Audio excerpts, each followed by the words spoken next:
not sure yet.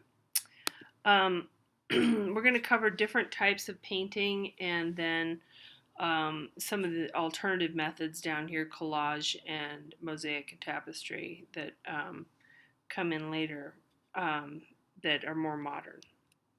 All right, so our key terms are here. I'm not going to go over those too much because you guys will have those on the regular PowerPoint. Paint consists of pigment, which is powdered color. It is not, it's just dry dust. Think of it that way. And then it has to be mixed with a medium or vehicle, pardon, that is going to hold together this pigment without dissolving it. So something like linseed oil we use for oil paint, that would be a pigment. Sometimes there's a binder that's needed that will really stick it to the surface. Lime, for instance, in the plaster, when you're doing a fresco, that is a binder. Okay, a support is a canvas or a wall or board. Okay, so it's the thing it goes on. Encaustic is a word that comes from the word burning in. What it is beeswax mixed with resin.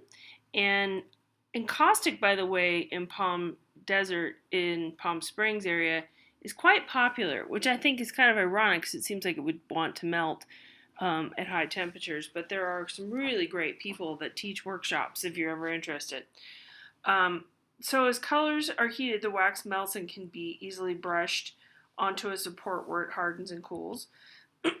Our example here, our first example, is an Egyptian piece, but with a Roman influence. We know what Egyptian art looks like, and there's no two ways about it. The 3,000 years of Egyptian art, it's always the head is in profile, and it is not realistically rendered with a lot of depth.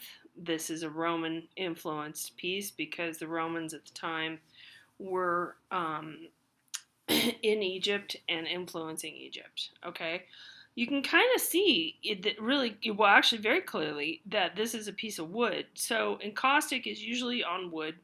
Occasionally it's on canvas, but it works really well on board and adheres well to board. Okay. This is another piece that is more modern, obviously, 1958-59. When we get into the 20th century, especially the first half of the 20th century, we get a lot of experimentation. And some of the experimentation is actually an embracing of older techniques that may not have been used in quite some time. And Jasper Johns is one of the ones, painters, that sort of renewed the interest in encaustic. And this is a really beautiful piece if you ever get a chance to see it. It's like over 5 feet high, and the depth in here and the newspaper that's below these numbers, you really can't see it on a slide or on a book, but it's a really beautiful piece. Okay, so that's the first old technique, which is obviously was encaustic. Another very old technique, ancient technique, is fresco. So fresco is mixing pigments with water. It's not really got any binder or medium. It's aqueous, which means water. It's an aqueous medium, and it is just pigment and water, and then it's applied to the plaster. Now the plaster has lime in it, so it connects and it sticks and it binds to the paint particles, and it sticks into the wall and it stays there. Two types of fresco. Fresco secco, dry fresco. So that's a dry plaster surface. You're having wet, you have a wet medium here and you're putting it on dry. Buon fresco is true fresco. That's going to be applying the pigment and water to a wet lime plaster surface. This has a stronger bond, and this is the way that most frescoes are done. Now, a cartoon is a drawing of what is going to go on the wall, and it has little holes in it, and then powder is pushed through those holes to make a design that we know, for the drawing. In Raphael's The School of Athens, beautiful giant fresco.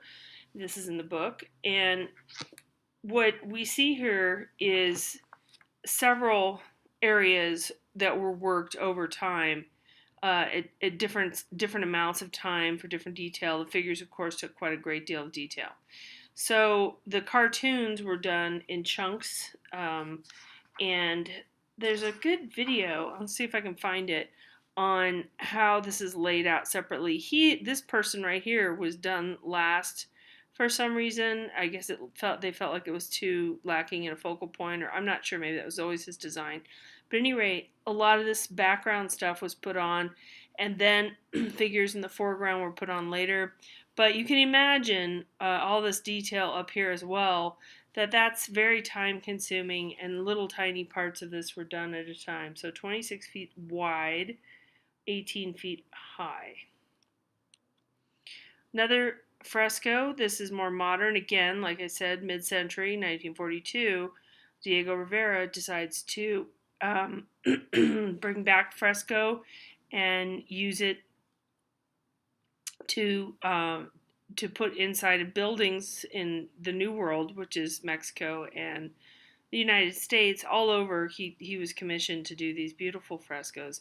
They're quite soft looking. I think his style really matched the work with fresco very well, and also that the epic different subject matter that he would choose. And this particular one is Mixtec culture, and you get a lot of information about like the ceremonial headdresses, the day-to-day sorts of things, baking some bread or making some food here, and some of the different decorative elements that were part of the culture. But it's a really beautiful piece, very large.